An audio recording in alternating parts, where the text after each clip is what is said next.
Welcome to the Deep Dive.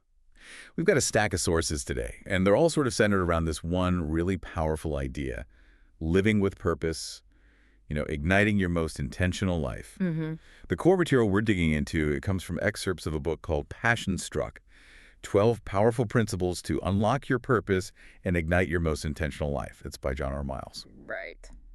So our mission for this deep dive is basically to pull out the key stuff, the core principles, the stories that really stick with you, the things that show us how to actually move from just, existing to truly living intentionally, according to these pages anyway. Yeah. What are the essential mindset shifts, the behaviors you need? That's exactly it. We'll be exploring ideas around figuring out what genuinely matters to you and tackling those hurdles, the internal ones and the external ones. Okay. Plus taking decisive action and looking at how real leaders have, navigated this whole path. It's really about synthesizing these insights into a framework you can actually use in your own life. All right, let's unpack this then. This core idea, intentional living.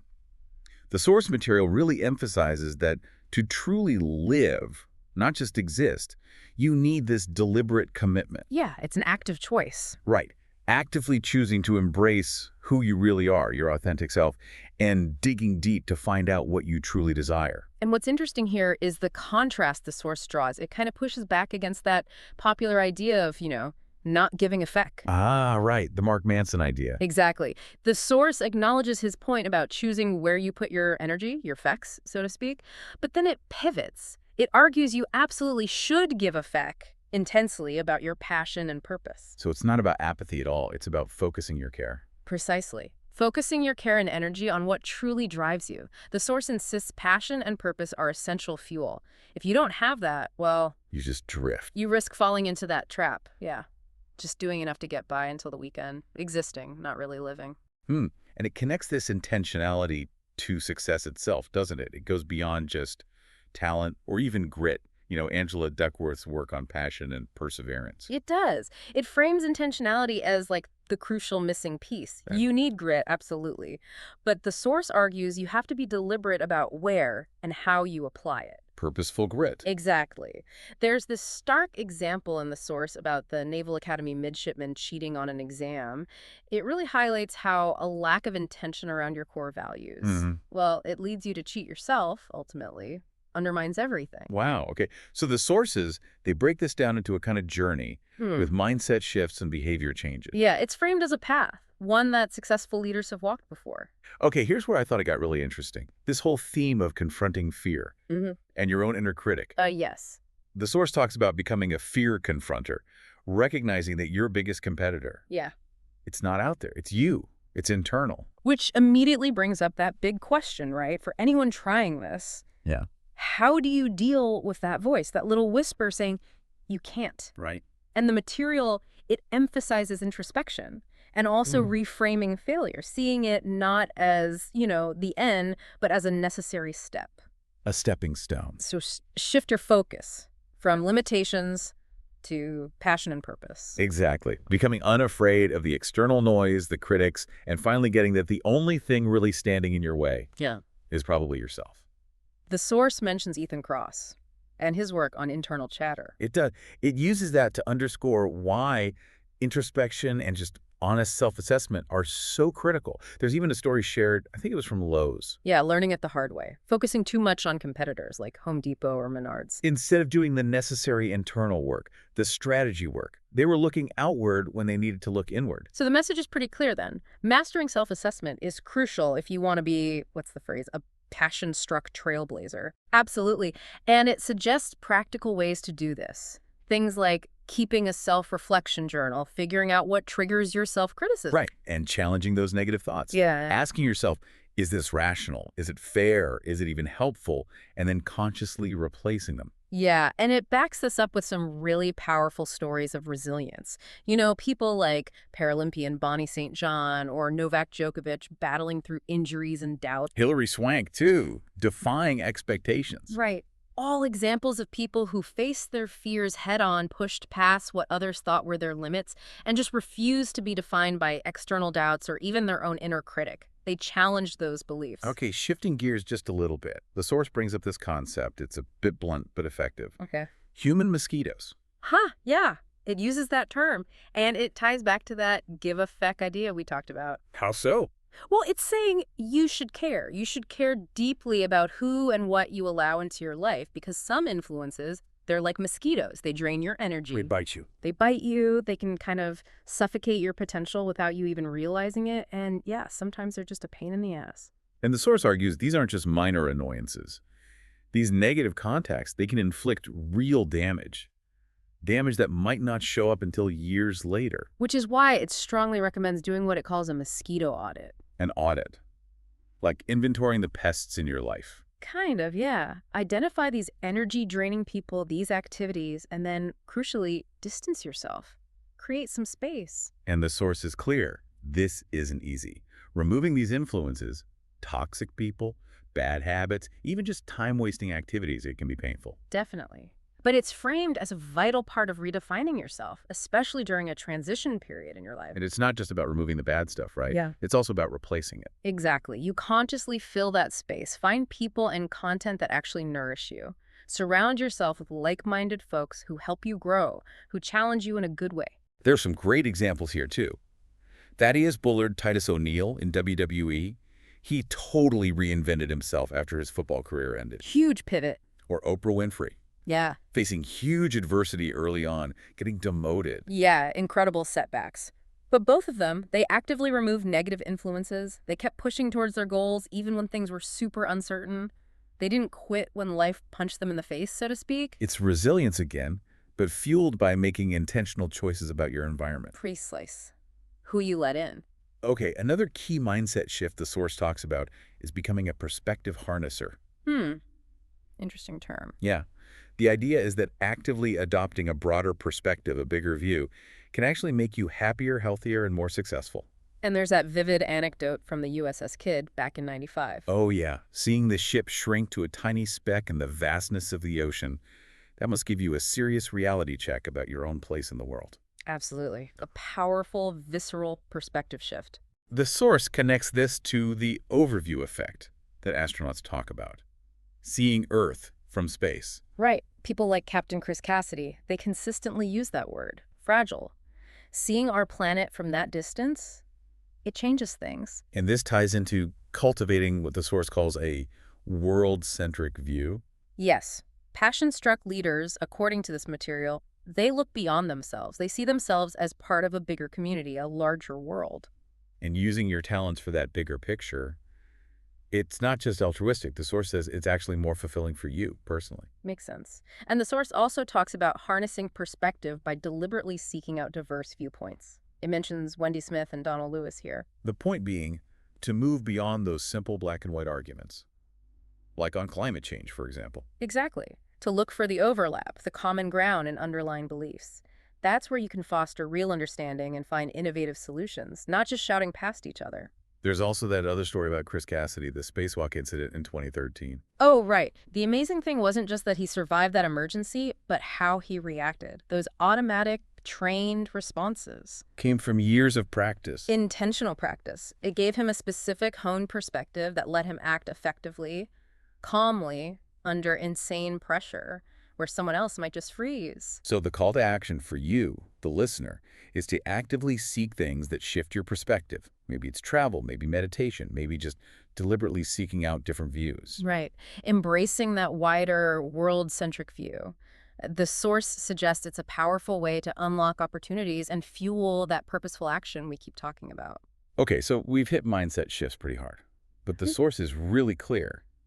It's not enough to just think differently. You have to do differently. You have to create it. Enter the action creator. Exactly. This principle emphasizes that purpose needs strong, decisive action, not just navel-gazing. And it really highlights the power of what it calls micro-choices, tiny decisions. Yeah, Michelle Segar's insights are mentioned here. That consistency in those small moment-to-moment choices, that's the engine of real lasting change. They're not always dramatic, these choices, but they add up. They become habits, patterns. It makes me think of that Mark Cuban story, getting fired early on. Because he closed a deal instead of opening the store. Right. Seems like a crazy risk, maybe even dumb at the time. Oh. But it was action, driven by his goal And that led to Microsolutions, his first big win. And his whole career since seems marked by that same bias for action, looking ahead, moving decisively, even with uncertainty. The source is pretty explicit here. Don't wait for perfect certainty. You might never get it. Passion-struck leaders, it argues, they act boldly even when they might be wrong. They trust that acting, learning, adjusting, it leads to more right decisions in the long run, creates more value. It's about unleashing the power of those small choices, building momentum. Just keep moving. And the chapter exercises in the source material prompt reflection on, well, what happens if you don't act? Exploring that action loop, how action itself creates more energy for action, and identifying those small, consistent things you can start doing today. We focused on some big ones, but the sources touched on several other really powerful principles too, didn't they? Absolutely. One was reinvention, becoming a brand reinventor. Which is about really looking at your self-identity goals, values, beliefs, and being willing to fundamentally change. Yeah, sometimes completely transform yourself. The examples were pretty diverse. You had the founders of companies like Warby Parker, Casper, Allbirds. They didn't just start businesses, they reinvented whole industries. Gary Vaynerchuk, switching from wine to media. The author's own shifts from military to tech. Dwayne "The Rock" Johnson. Huge reinvention, from football injury to global superstar via wrestling and acting. And even the Task Force Dagger Green Berets, Yeah. adapting to fight on horseback after 9/11. Incredible flexibility. It's about shedding old beliefs, letting go of identities that no longer serve you, and deliberately carving out a new path. Then there was the boundary magnifier, understanding that sometimes being right or true to your vision means being alone. Yeah, that's a tough one. It means resisting that urge to just go along with the crowd. Being okay with criticism, ridicule even. And accepting that temporary failure might just be part of the process. Steve Jobs is held up as the prime example here. Sticking to his vision for the Mac, for iTunes, despite huge opposition, even getting fired. He magnified his boundaries. Leading with your feet was another one. Actions speak louder than words. Definitely. Susan Wojcicki at YouTube, Derek Jader. Leaders who built trust not just through speeches, but through their consistent effort, their example. Aligning behavior with intention. Right. Embodying the values you talk about.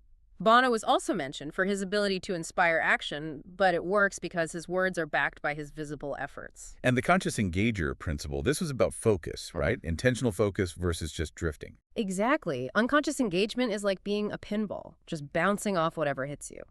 Conscious engagement is deliberate attention on what matters most. The source used historical figures, like Lincoln evolving from floating driftwood to incredibly focused leader. Churchill uniting Britain with that singular focus. It ties right into Stephen Covey's keep the main thing the main thing. Right. And the source points out how modern tech, social media, they make conscious engagement even harder today. So many distractions. And finally, there was a mention of stages of development, moving from subsister to creative amplifier. Yeah, basically framing this whole journey as moving from indifference and fear towards passion, purpose, and this wider universal concern, emphasizing deliberate growth across body, brain, spirit, emotion, a holistic view. Okay, so how does all this actually make progress?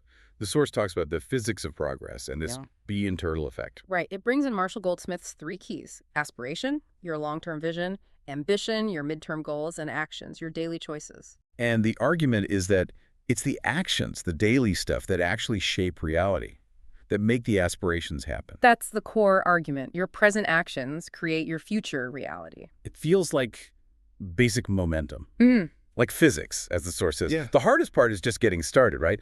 Pushing that heavy box. Exactly. That initial inertia is the toughest to overcome, but once you're moving, momentum helps. And the source warns against focusing too much on the end goal, the output.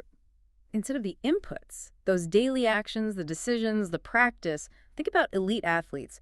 The Kenyan runner's mantra: train hard, win easy. It's all about the input. There was that story about Nate Dukes, too, changing his life after prison by focusing relentlessly on daily inputs, guided by his vision. Powerful illustration. And that leads into the bee and turtle effect. Okay, break that down. Bee and turtle. It's about combining 2 things. The bee represents productivity, the daily buzz, consistent action, quick wins, small steps forward. The turtle represents patience, holding that long-term vision, persisting steadily over time. You need both. The source argues you need both. Steve Stone was mentioned as an example. And Elon Musk with SpaceX is presented as, like, the ultimate case study. How so? Well, the audacious goal, economical spaceflight, that's the turtle's pace, that long, persistent vision. But they achieve it through thousands of daily improvements, constant tests, launches, iterations. That's the bee's activity, nonstop work. And failure is a big part of that B activity for them, isn't it? Huge. Musk fully expected early failures. The whole point was to learn from each one, iterate, improve.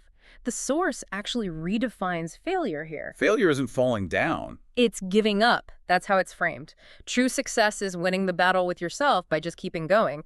So embracing failures as lessons, not defeats, is absolutely essential for building that momentum. So to make this practical, the source lays out a process, a 6-step deliberate action process. Yeah, designed to create a positive cycle. First, analyze. Define your outcome. Second, prioritize. Figure out what matters most right now. Third, ignite. Take that first crucial step, overcome inertia. Fourth, execute. Consistent action, day in, day out. Fifth, measure. Honestly evaluate your progress. And sixth, renew.